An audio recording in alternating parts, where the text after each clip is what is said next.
6장. 얼마 후 유대교의 정통주의자 한 사람이 예수를 저녁 식사에 초대했다. 예수는 그 집에 들어가 식탁에 자리를 잡았다. 주인은 예수가 식사 전에 손을 씻지 않는 것을 알고는 크게 놀랐다. 그러자 예수가 그에게 말했다. 정통주의자인 당신들은 무엇이든지 겉은 잘 씻고 있습니다. 그렇지만 당신들의 내면도 깨끗합니까? 다른 사람들에게 자선을 베푸십시오. 그러면 모든 것이 깨끗해질 것입니다. 예수가 정통주의자의 집에 머물러 있는 동안 그 마을에 사는 한 여인이 찾아왔다. 그 여인은 유대교를 믿지 않는 사람이었는데 예수가 정통주의자의 집에 있다는 말을 듣고는 향유 한 병을 들고 그 집에 들어선 것이었다. 이윽고 여인은 예수의 발 아래 무릎을 꿇은 채 울었다. 그리고 자기 눈물에 젖은 예수의 발을 머리카락으로 닦고 나서 발에 향유를 부어주었다. 그 광경을 바라보던 정통주의자 주인은 이렇게 혼잣말처럼 중얼거렸다. 저런 사람이 예언자일 리가 있겠는가? 그가 만일 참으로 예언자라면 자기 발을 씻는 여자가 어떤 여자인지 알았을 것이다. 저 여자가 이 마을에서 죄인으로 소문난 여자라는 것을 알았을 테고 그러면 여자가 자기 발에 손도 대지 못하게 했을 것이 아닌가. 집 주인이 무슨 말을 중얼거리는지 뻔하게 들여다본 예수는 몸을 돌려서 그에게 물었다. 내가 어떻게 생각을 하는지 들어보겠습니까? 주인이 좋다고 머리를 끄덕였다. 그러자 예수는 말했다. 다 들어보십시오. 두 사람이 어떤 부자에게 각각 500냥과 50냥의 빚을 졌지만 그들은 모두 그 빚을 갚을 능력이 없었습니다. 그러자 부자가 그들의 빚을 전부 탕감해 주었습니다.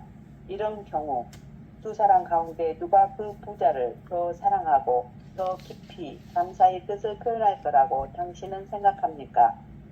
집주인은 그야말로 탕감받은 액수가 더 큰 사람입니다. 라고 대답했다. 예수는 향유를 부어주는 여인을 손으로 가리키면서 집주인에게 이렇게 말했다. 당신과 이 여인의 경우도 내가 방금 얘기한 경우와 마찬가지입니다. 당신은 자신이 정통주의자이며 따라서 빚을 적게 진 사람이라고 자처합니다. 그러나 이 여인은 자신이 유대교를 믿지 않는 사람이며 따라서 빚을 많이 진 사람이라고 여깁니다. 내가 당신 집에 들어왔을 때 당신은 발을 씻을 물도 주지 않았습니다.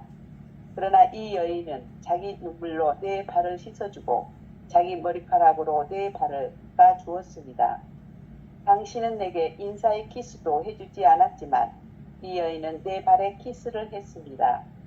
당신은 내 머리에 발을 기름조차 주지 않았지만 이 여인은 내 발에 값비싼 향유를 발라주었습니다. 정통주의에 머물러 있는 사람은 사랑을 실천하지 않을 것이지만 자신이 유대교를 믿지 않는 사람이라고 여기는 사람은 사랑을 실천할 것입니다. 그리고 사랑을 실천한 사람은 모든 죄를 용서받는 것입니다.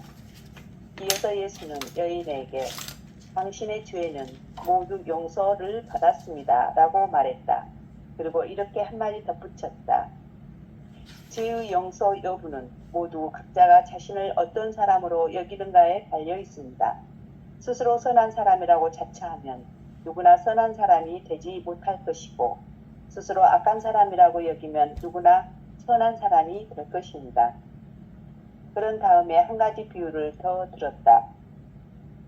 두 사람이 성전에 기도하려고 들어갔는데 한 사람은 정통주의자고 또 한 사람은 세금을 받는 관리였습니다. 정통주의자는 저는 다른 사람들과 같지가 않습니다. 재산의 탐욕을 부리지도 않고 방탕하지도 않는 사람입니다. 나쁜 짓을 일삼는 악당도 아니며 저 세금 걷는 관리처럼 무가치한 인간 쓰레기도 아닙니다. 저는 매주 2번 단식을 하고 재산의 10분의 1을 성전에 바칩니다.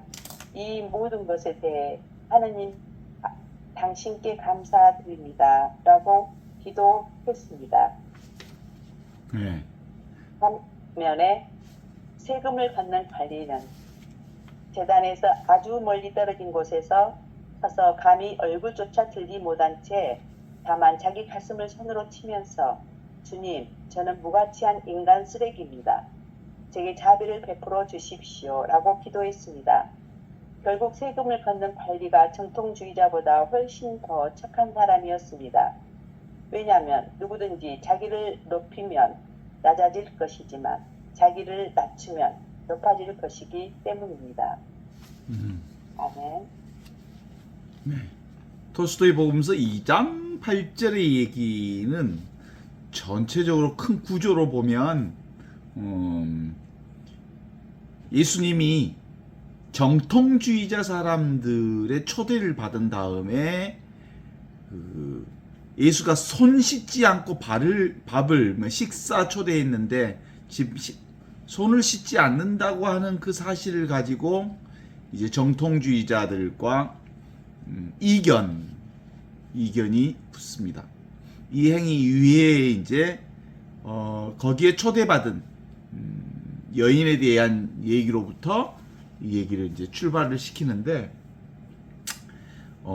유대교의 정통주의자들이 예수님을 초대했다는 사실 안에서 예수님은 그 집에 들어가서 식탁에 자연스럽게 앉았고 그리고 식탁에 앉기 전에 손을 씻지 않고 있는 것을 되게 크게 놀라워하는 정통주의자들의 반응을 봐요. 정통주의자는 당신들은 무엇이든 겉은 잘 씻고 있습니다만 당신의 내면도 깨끗합니까? 라고 말하면서 다른 사람에게 자선을 베푸십시오. 그러면 모든 것이 깨끗해질 것입니다. 이렇게 얘기를 하죠. 먼저 사실은 정통주의자들과 예수님의 흐름들을 보면 정통주의자들은 자신들의 삶의 기준점이 있어. 기준점. 그들의 기준점이 뭐냐면 율법이 있죠. 율법. 그러니까 정통주의자들의 행동의 기준점은 율법이. 근데 율법이라고 하는 건 근본적으로 무슨 뜻이냐면 세상 법과는 달라요. 원래 율법은 하느님의 법을 얘기하는 거예요. 하느님을 주인으로 섬기는 법을 얘기하는 거예요. 그러니까 하느님을 주인으로 섬김으로써 온전한 하느님의 사람이 되도록 하게 하고 하느님의 사람이 되어서 참된 하느님의 자유를 살도록 하게 하는 게 율법의 핵심이에요. 인간 해방에 대한 하느님 법을 얘기하는 거죠. 구원에 대한 하느님의 법을 얘기하는 거죠. 그런데 이 하느님의 구원과 하느님의 자유와 하느님의 해방과 하느님의 온전한 하느님의 기쁨을 드러내는 이 율법이 오히려 사람을 구속하는 방식으로 나타내 보여준다라고 하는 것이 정통주의자들과 예수님과의 관계 속에서 완전히 드러나는 거예요.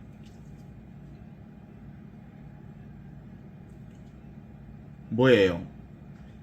우리의 헌법은 인간들이 만들어낸 약속이거든요. 우리 사회 구성, 이 사회가 제대로 굴러가려면 서로 존중하는 약속을 하자. 그런 거예요. 서로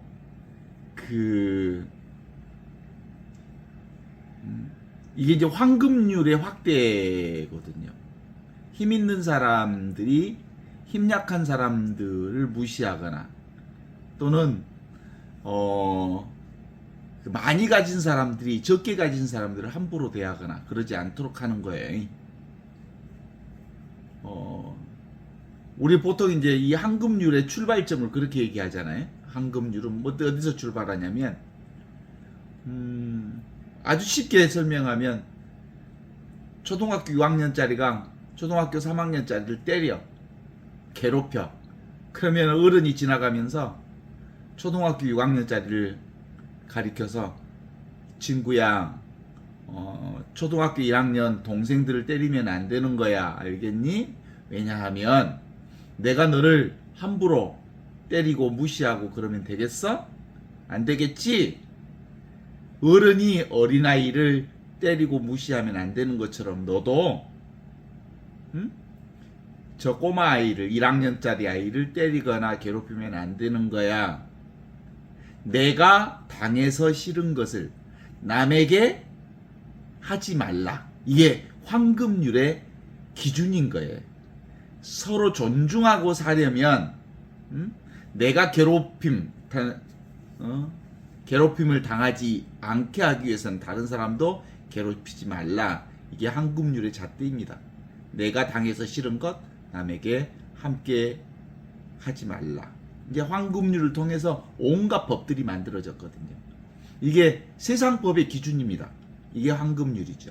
그러나 이 율법이라고 하는 것은 세상법이 아니에요. 원래 이 율법은 해방법이거든요.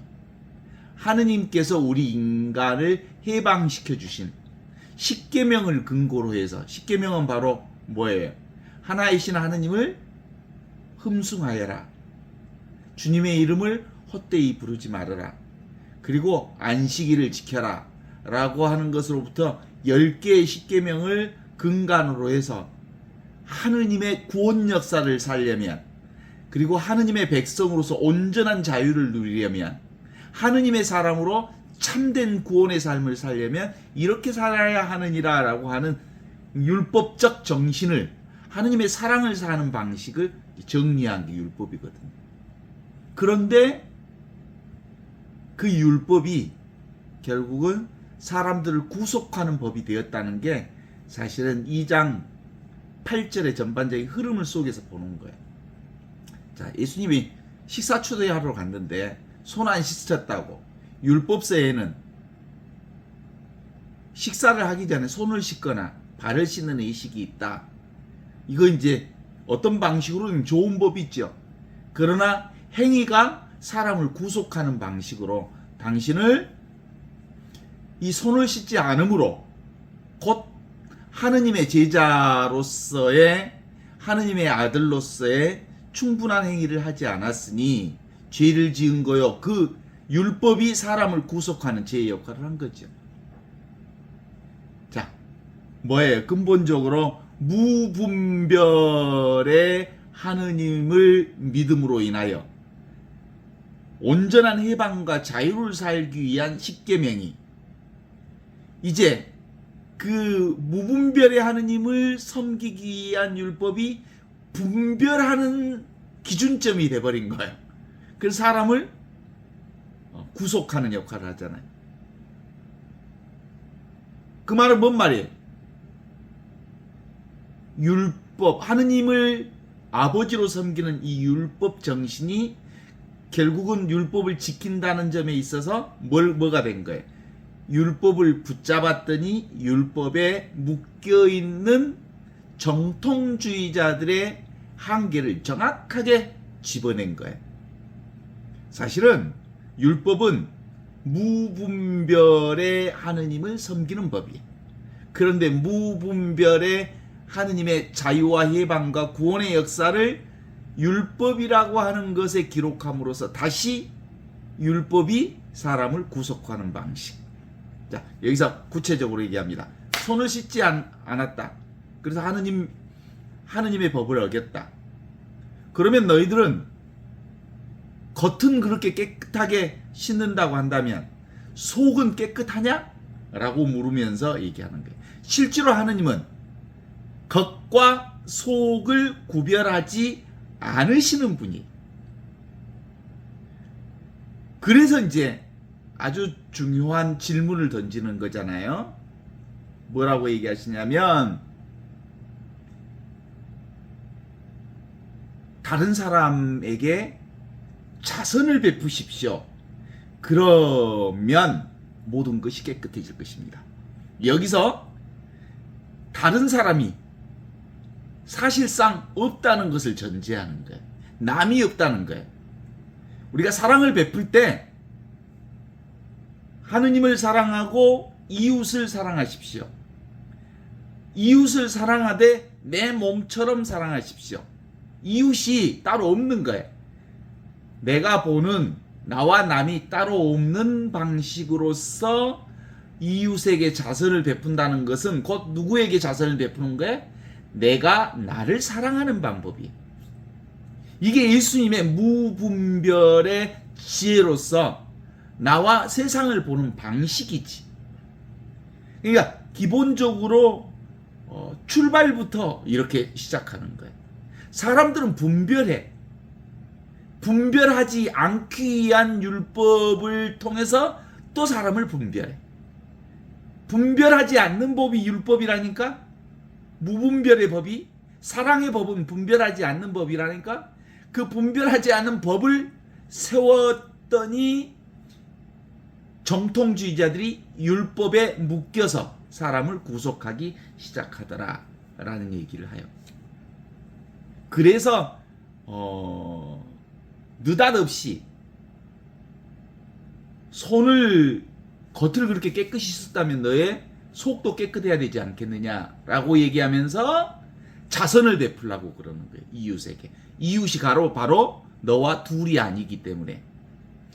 이웃이 바로 나이기 때문에 그런 거예요. 그래서 우리가 선행을 하고 사랑을 하는 것은 내가 나를 사랑하는 거예요.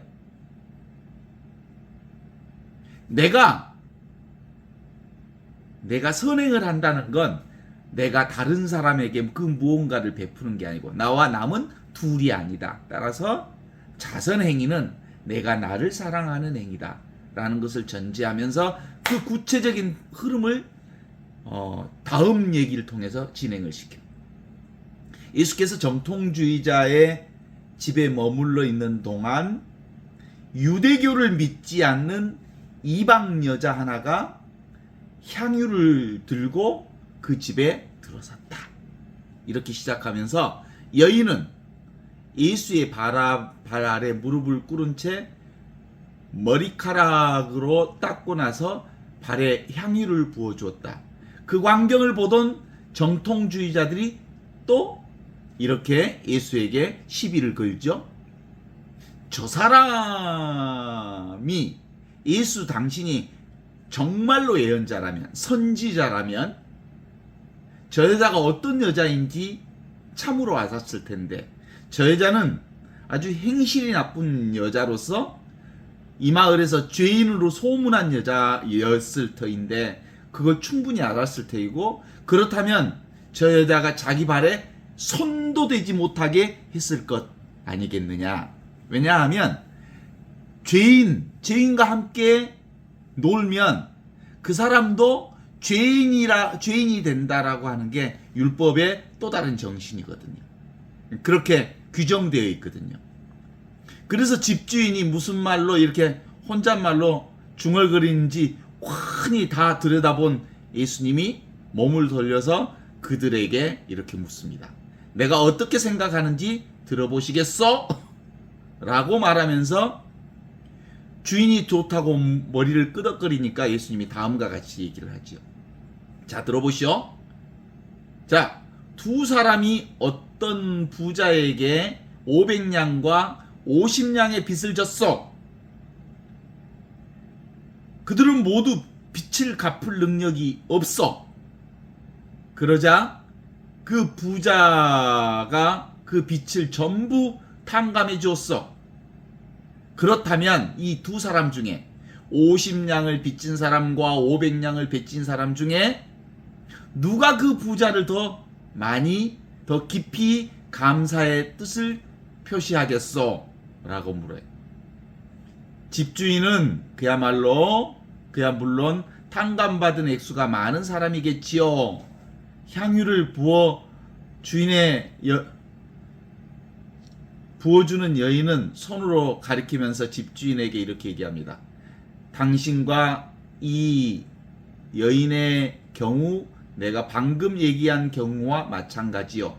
당신은 자신이 정통주의자이면서 따라서 빚을 적게 진 사람이라고 스스로를 자처하여, 그러나 이 여인은 자신이 유대교도 믿지 않는 사람이면서 자신이 빚을 많이 진 사람이라고 여기요.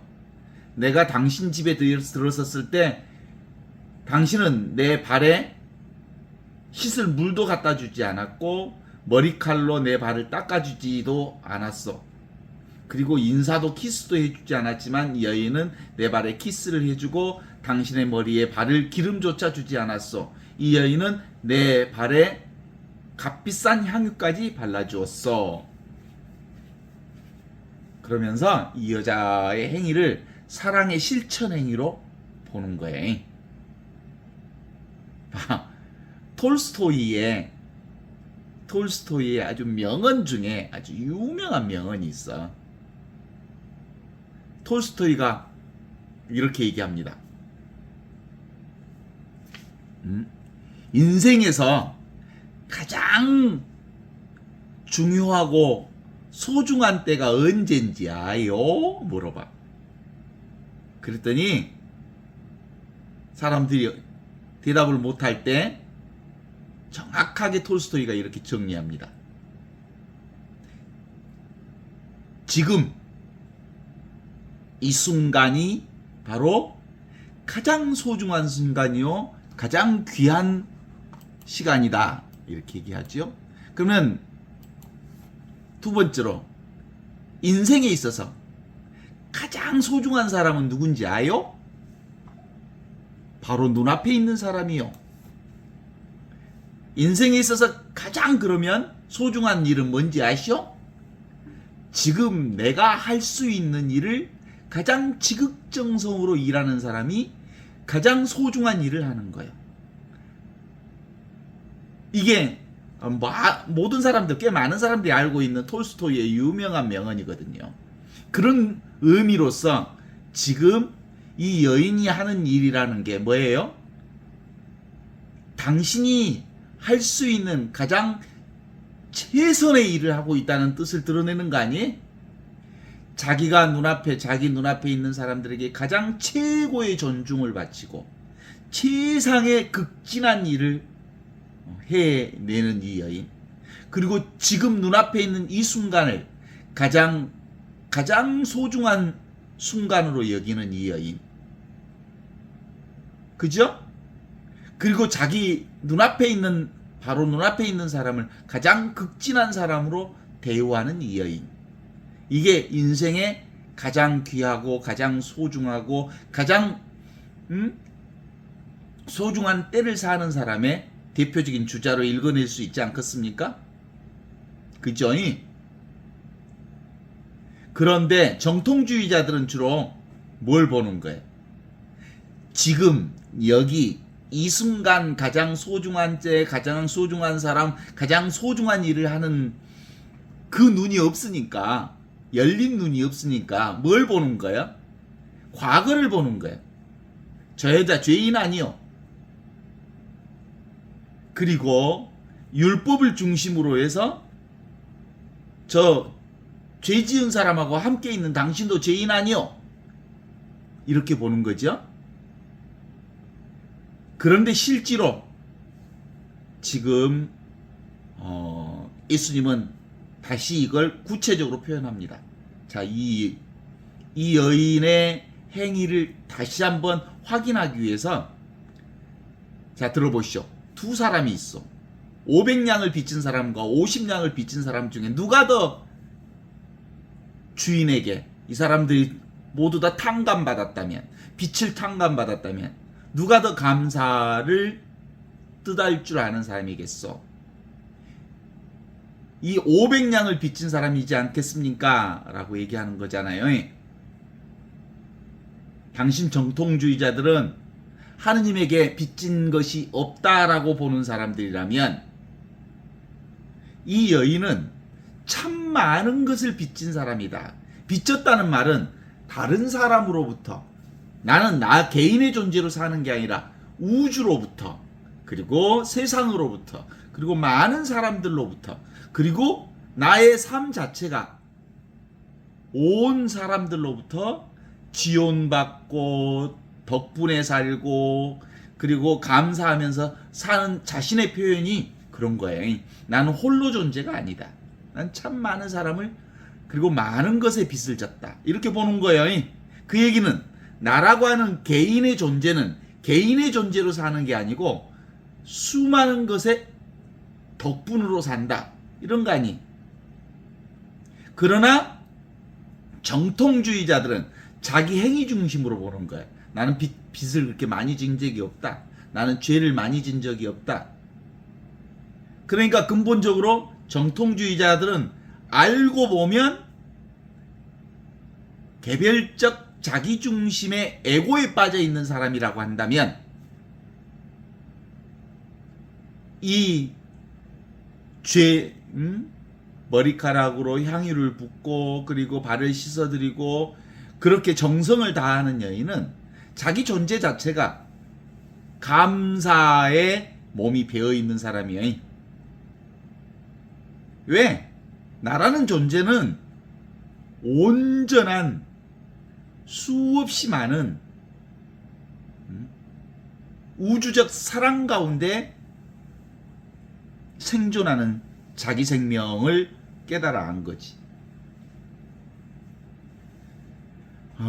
제가 이제 이 얘기를 이렇게 풀어보고 싶었던 것은 기본적으로 예수님의 흐름 속에서는 그런 거예요. 예수의 복음이 뭐예요? 예수의 복음은 나와 나의 것이 따로 없는 하늘로부터 내려온 살아있는 생명. 그 생명이 무슨 생명이에요? 생명은총. 그게 무슨 생명이에요? 생명장. 하느님의 사랑 가운데 산다. 그러니까 우리의 삶 전체가 뭐예요? 은총의 바다요. 사랑의 바다요. 자비의 바다 한가운데 우리가 살고 있다는 사실을 드러내 보여주신 게 예수 복음이요. 그죠? 그 예수 복음이 해방된 존재로 아무것도 부족함이 없는 하느님 나라 안에 하느님의 아들, 딸로 이 세상에 불리움을 받은 존재가 우리 모두라는 것을 드러내 주셨거든요. 그죠? 하느님의 자녀 아닌 게 없지. 그런 관점에서 무분별의 지혜로서 온전한 구원을 선포해 주셨거든요. 그런데 이제 정통주의자들은 하느님의 자녀라고 하는 이 율법의 해방을 율법에다가 딱 묶어놓기 시작하면서 다시 인간을 개체 중심의 에고를 강화시켜내는 방식으로서의 율법에 묶여있는 정통주의자들을 발견한 거거든요. 율법을 기준으로 해서 율법을 지키는 사람과 율법을 지키지 않는 사람으로 가르는 방식으로 얘기를 했다는 거예요. 예수님은 율법을 중심으로 해서 지키는 사람과 지키지 않는 사람을 가르는 게 아니라 하느님은 선한 사람이나 악한 사람에게나 똑같이 비를 내려주시고 햇빛을 내려주시는 분으로서 온전한 축복을 지금 여기서 그리고 생생한 하느님 나라를 살도록 보여주신 것이거든요. 따라서 여기서 얘기하는 예수님의 죄의 방식과 죄를 보는 방식과 그리고 이 정통주의자들이 죄를 보는 방식이 완전히 다르잖아요. 예수님이 죄를 보는 방식은 뭐예요, 사실은? 지금 여기 살아계신 하느님을 살지 않으면 그게 죄인 거예요. 지금 여기 살아계신 하느님, 지금 여기를 살지 않으면 그게 죄예요. 그런데 정통주의자들은 죄의 기준점이 어디 있어? 율법에 있어. 예수님의 죄의 기준점 어디 있어? 지금 여기 생생하게 살아계신 하느님을 사는 것에 그 기준점이 있는 거예요. 그래서 마지막에는 이런 복음을 전해 주시죠. 두 번째 비유로서 죄의 용서 여부는 모두 각자 자신이 어떤 사람으로 여기는가에 달려있다. 내가 누군가에게 달려있다. 나와 세상을 어떻게 보는가. 스스로 선한 사람이라고 자처하면 누구나 선한 사람이 되지 못한다. 그러나 스스로 나는 부족한 사람이다. 내 개별 조건은 부족한 사람이다. 그러나 나는 하느님의 생명으로 산다. 하느님의 은혜 덕분에 산다. 하느님의 축복으로 산다. 하느님의 자비로 산다고 말하는 사람은 바로 누구나 선한 사람이 될 거다. 그러면서 이 비유를 들어주시죠. 두 사람이 성전에서 기도한다. 한 사람은 정통주의자고 한 사람은 세금을 걷는 사람이다. 정통주의자는 이렇게 기도한다. 저는 다른 사람과 같지 않습니다. 나라고 하는 개인의 행위를 드러내지요. 저는 다른 사람들과 같지 않습니다.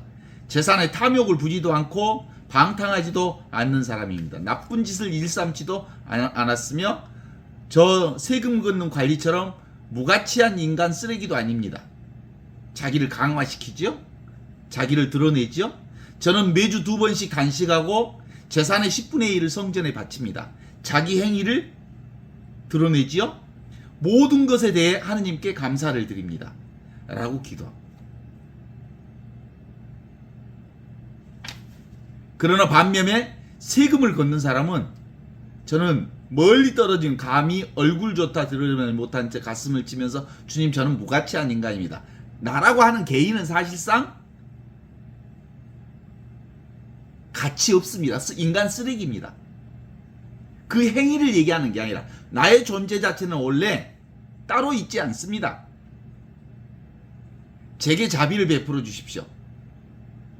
결국 세금 걷는 관리가 정통주의자보다 훨씬 더 착한 사람이다. 왜냐하면 누구든지 자기를 높이면 자기를 낮아질 것이고 자기를 낮추는 사람은 높아질 거야. 이게 그냥 말씀으로 글로 읽으면 안 돼. 내가 따로 없다. 나는 사실 존재하지 않다. 오직 나는 하느님의 존재로 하늘로부터 내려온 살아있는 생명인 생명은총 그 자체로 사는 존재다. 내 개인적인 행위는 보잘것없다. 나는 온통 하느님의 도움으로 자비의 은총으로 그리고 은총 바다 가운데 온전히 퐁당 빠져서 하느님의 사랑 덕분에 산다. 이렇게 고백하는 세리를 하느님께서는 훨씬 귀하게 여겨주신다.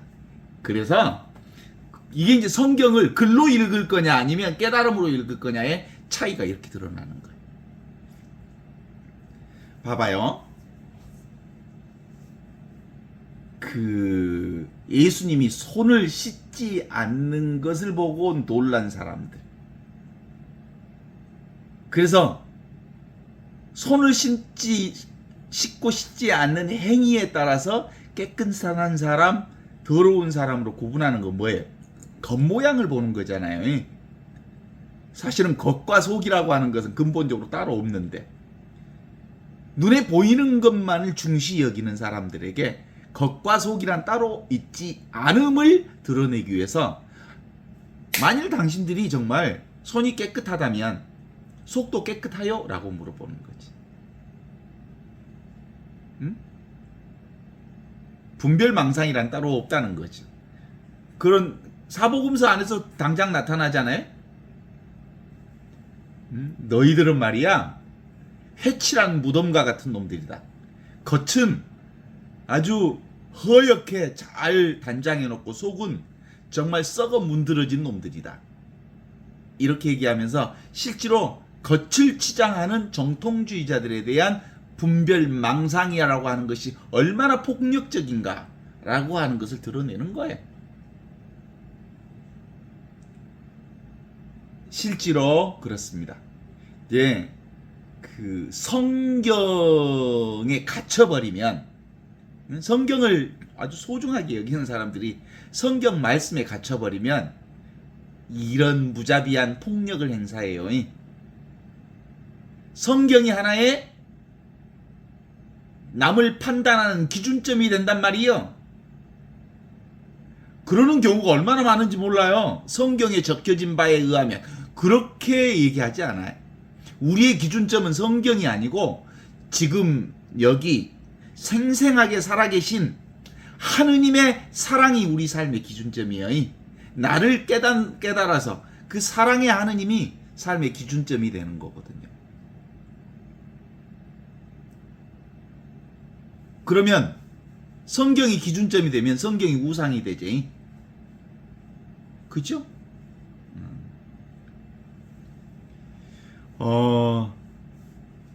그 불교에 이런 그 대화가 있어. 위산과 앙산이라는 그 두 선사가 있는데, 위산이라는 사람이 이렇게 질문을, 8만 대장경 가운데 어떤 경이, 어느 정도가 마군이 악마의 설법인가? 그렇게 얘기하니까 그의 제자 앙산이 이렇게 대답합니다. 8만 대장경 전체가 마군이의 설법이요. 그래. 그 말은 사실은 글자로 새겨진 것, 그것을 기준점으로 삼을 수 있는 것이란 아무것도 없다. 8만 대장경이 가르치는 것도 어디에? 지금 여기 생생하게 살아있는 이 순간 살아있는 나를 가르치는 거다. 이렇게 얘기하는 거지. 그래서 인간의 생각과 인간의 언어와 인간의 말은 그냥 말일 뿐이지 그 말에 붙들리지 말라고 하는 얘기에 우리의 초점을 좀 맞춰볼 필요가 있어요.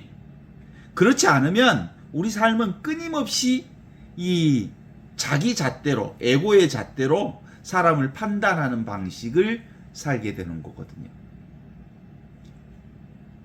우리 성경 전반의 흐름들 보면 성경이 원래 큐문서라고 하는, 큐복음이라고 하는 예수 어록을 중심으로 해서 그것을 마테오, 마르코, 루카, 요한이 각자의 그 성경 편집 의도에 따라서 지어낸 것이 바로 사복음서거든요. 그러면 사실상 성경도 뭘 가르치는 성경이냐면 당대의 상황에 맞게 지금 여기 이 생생하게 살아있는 나를 발견하도록, 자신을 발견하도록, 하느님을 발견하도록, 그 사랑을 살도록 가르쳐주는 말씀이 바로 사복음서거든요. 그러니까 이 복음서를 우상화시키면 실제로 누구를 죽여? 살아있는 하느님을 죽여버리는 거예요.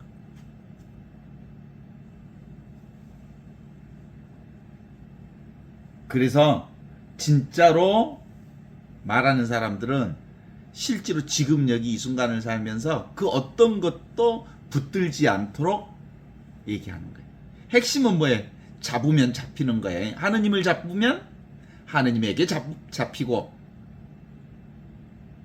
아들을 사랑해서 너무너무 아들을 사랑해서 아들을 잡으면 아들에게 잡히고, 남편을 너무너무 사랑해서 남편을 잡으면 남편에게 잡혀. 돈을 잡으면 돈에 잡히고, 권력을 좋아해서 권력을 잡으면 권력에게 잡히고. 그 얘기는, 복음의 핵심은 뭐냐면 온전한 자유를 사는 복음이에요.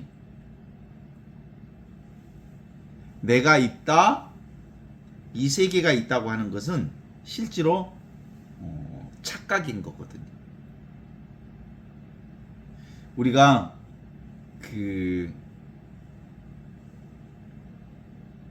코페르니쿠스적인 전환이 필요하지요. 봐봐요.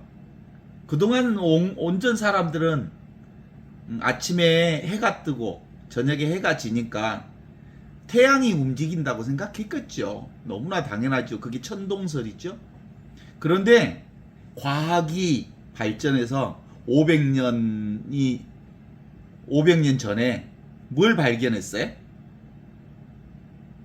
다음에 진짜 알아봤더니 태양이 도는 게 아니라, 떴다 지는 게 아니라 지구가 움직이는 것을 알게 됐어요. 지구가 돈다는 사실을 알게 되면서 정확하게 그 측정해 봤던 과학자들에 의하면 지구가 시속 1600km로 자전을 한대네. 그리고 지구가 자전하면서 태양 주위를 공전을 하는데, 공전 속도는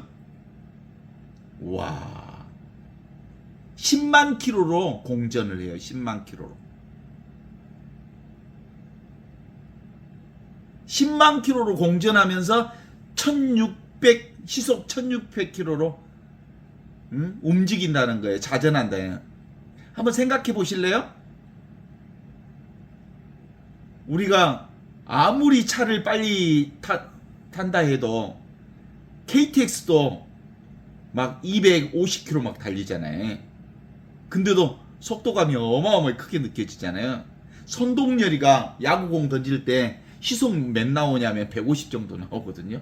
그런데 지구가 1600km 시속 1600km로 자전을 한다고 생각해 봐요. 그런데도 불구하고 지구가 움직이는데, 그렇게 움직이는데도 지구에서 다 안 떨어져 나가고 그냥 평온해. 이게 말이 돼요?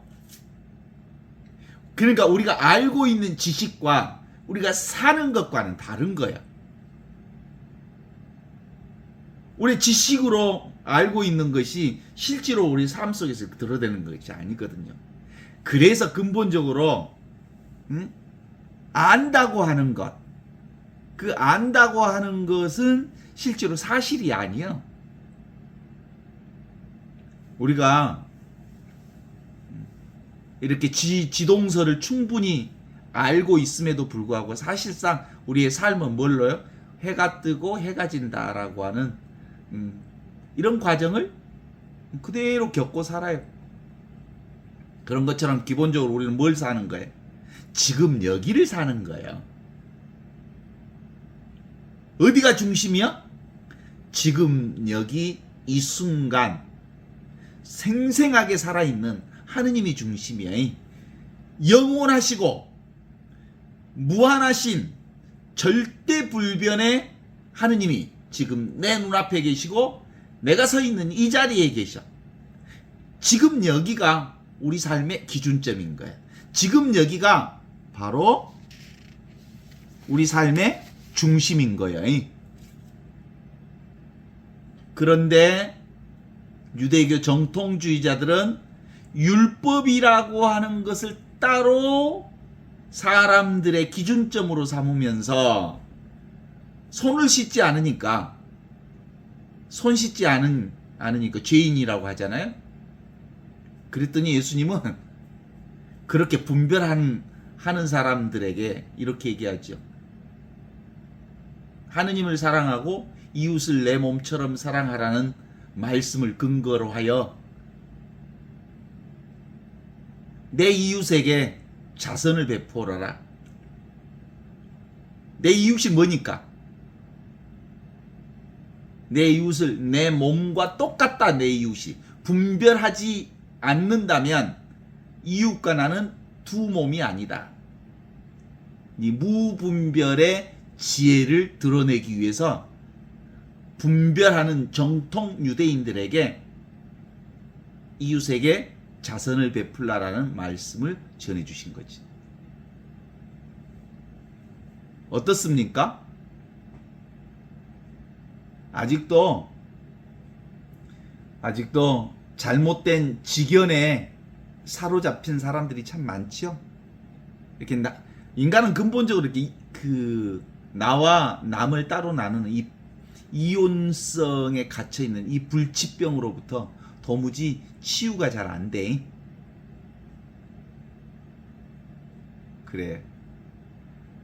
그래서 근본적으로 아는 것과 사는 것의 삶의 실천이 근본적으로 달라. 그 다른 이유는 기본적으로 우리가 내가 따로 있고 세상이 따로 있다고 보는 이 환상 때문에 그런 거예요.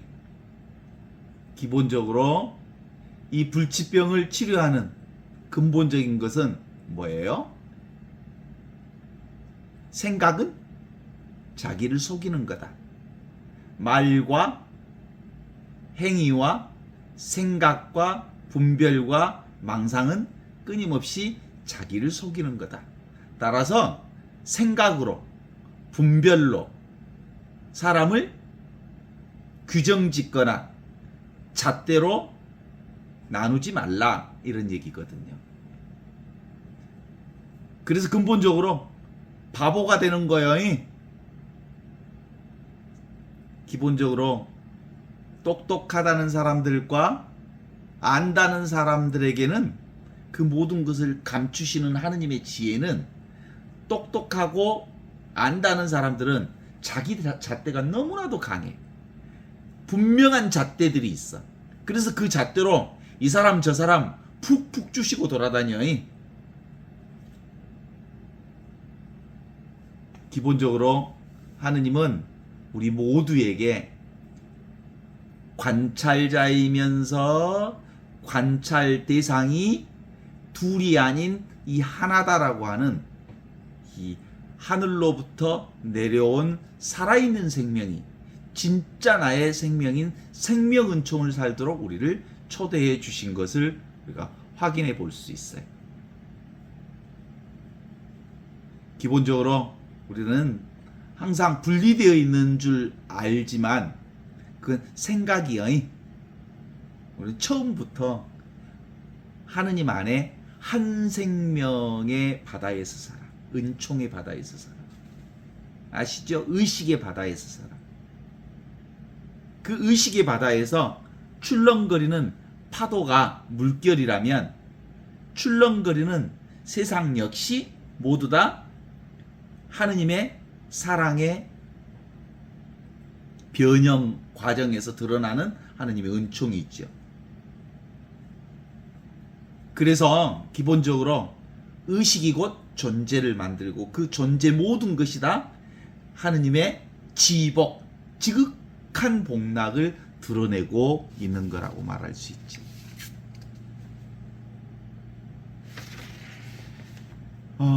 아직도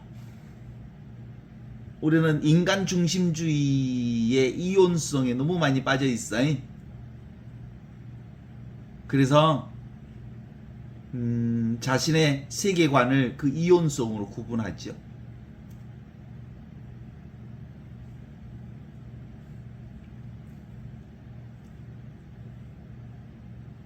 보통 인간의 이 이온성이 보통 자연과 인간을 나누어. 자연과 인간을 나누어서 인간이 자연보다 우월한 가치를 가지고 있고 자연은 인간보다 열등한 가치를 가지고 있으니까 자연은 인간의 자원이요. 그리고 인간이 충분히 이용해도 되는, 함부로 조작하고 개발하고 함부로 다루어도 된다고 생각하는 이 이혼론이 환경 파괴를 가져왔잖아요. 그리고 그 백인과 유색인을 나누어서 세상에 백인은 우월한 가치를 가지고 있고 유색인종은 저급한 가치를 가지고 있다고 생각해서 우월한 가치를 가지고 있는 백인이 그리고 유색인종들을 지배할 수 있다고 하는 생각 때문에 인류 역사가 유색인종에게 저지른 폭행이 얼마나 심했는지 알죠? 그죠? 우리 한국 역사 안에 봐봐. 유교주의를 중심으로 해서 남자는 하늘, 여자는 땅이라고 그랬다네. 그래서 이 서로 다른 가치, 남자가 여자를 함부로 대하는 역사가 꽤 오래됐어. 남성 중심주의가. 그런 거예요, 그런 거. 남녀 차별이 거기서 나온 거고. 이런 이온성이라고 하는 것이 사실은 폭력성과 연결이 되는 거예요. 오늘 그 2장 8절의 얘기는 예수님이 유대교 정통주의자들과 한바탕 대화를 나누면서 이 얘기를 드러내고 있는 거거든요. 기본적으로 아무리 좋은 하느님의 말씀이라 하더라도 그 말씀을 딱 붙잡고 있으면 그것이 기준이 되어서 그 말씀을 기준으로 해서 사람을 평가하기 시작하면, 세상을 평가하기 시작하면 그것이 폭력을 행사하고 사람을 묶는 행사를 하는 거야. 그래서 그게 아무리 좋은 선지자의 말이라 하더라도 그것을 통해서 삶의 디딤돌을 삼을 수 있겠지만 그것을 붙잡으면 걸림돌이 되는 거예요.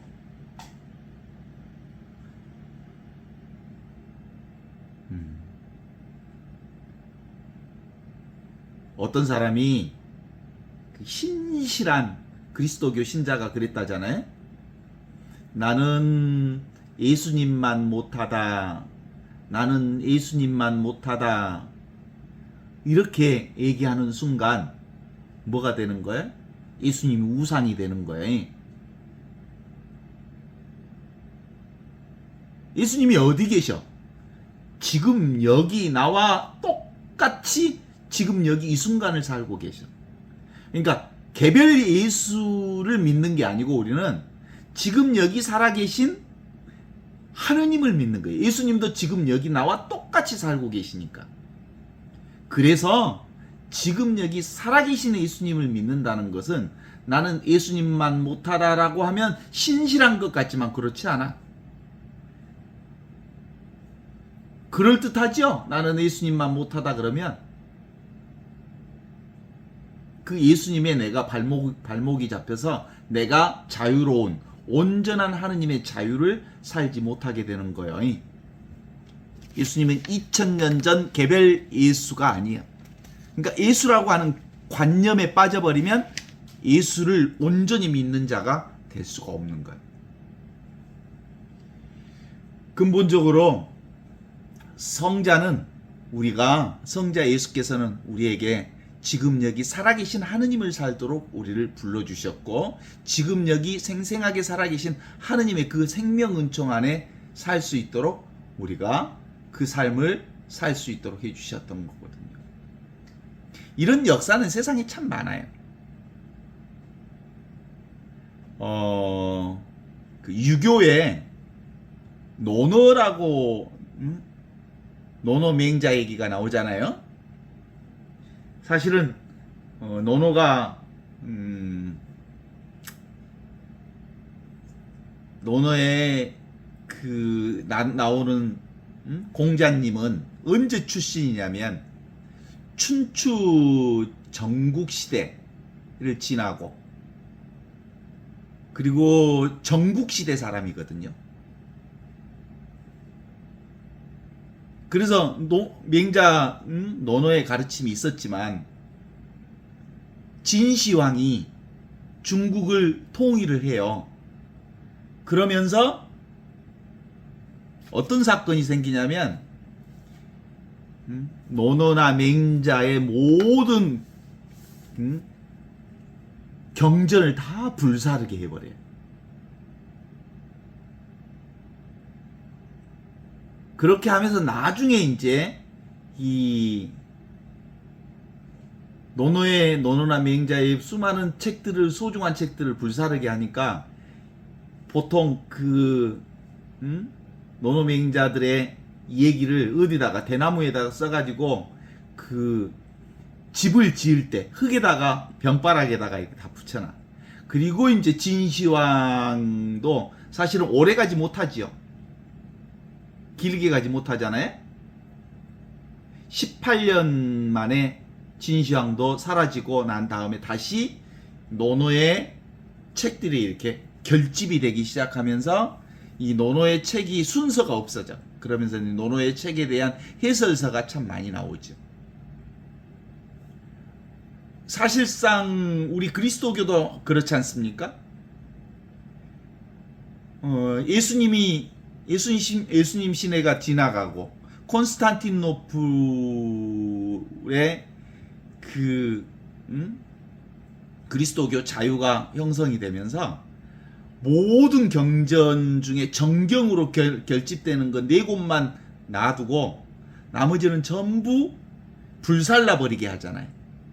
그런 과정에서 경전이 결집되는 역할들을 하고 있거든요. 그래서 실제로 우리가 이제 보아야 할 부분들은 이 경전 중심의 사고에서 뭘 볼 수 있도록 해야 하냐면 경전이 드러내고자 하는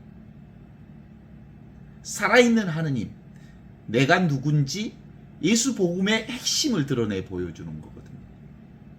그게 뭐예요? 지금 여기 이렇게 분명하게 살아있는 하느님의 말씀을 드러내는 거예요.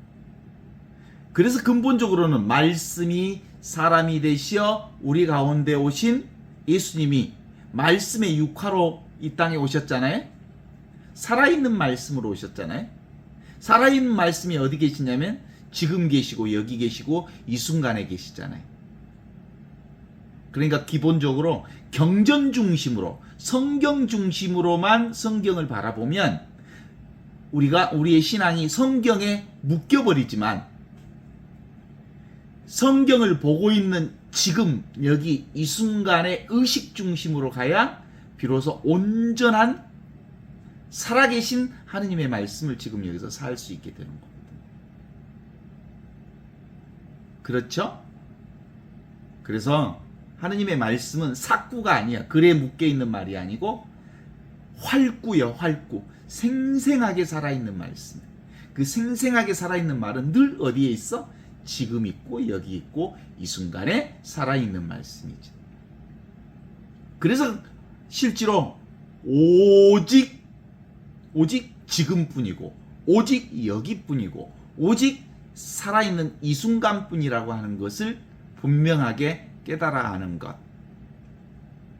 이게 성경을 읽는 핵심인 거예요. 이 깨달음의 눈으로 이제 성경을 보면 성경이 죽었던 그리고 어디에 글자에 갇혀있던 말씀이 지금 여기 생생하게 살아있는 나의 말로 나의 생명의 말씀으로 드러나게 되는 거거든요. 그래서 기본적으로 성경을 읽을 때는 늘 이렇게 읽으라고 하는 게 핵심이죠. 그러면 비로소 지금 여기 생생하게 살아있는 하느님을 통해서 최상선의 하느님을 만날 수 있어요. 이보다 더 좋을 수 없고 이보다 더 아름다울 수 없고 이보다 더 젊을 수 없고. 왜냐하면 하느님은 결정되어 있는 분이 아니에요. 하느님을 입으로만 말하고 하느님을 입으로만 전하는 건 기본적으로 하느님을 말에 묶여 놓는 거예요. 우리의 경전의 핵심은 지금 여기 생생하게 살아있는 하느님의 사랑에 우리에게 그 말씀을 전해주시는 거죠. 그러면서 기본적으로 2장 8절의 핵심은 그런 거예요. 당신들은 겉은 깨끗이 씻고 있지만 당신들의 내면도 깨끗합니까? 정말 깨끗하다면 지금 여기 나와 둘이 아닌 이웃에게 자비를 베푸십시오.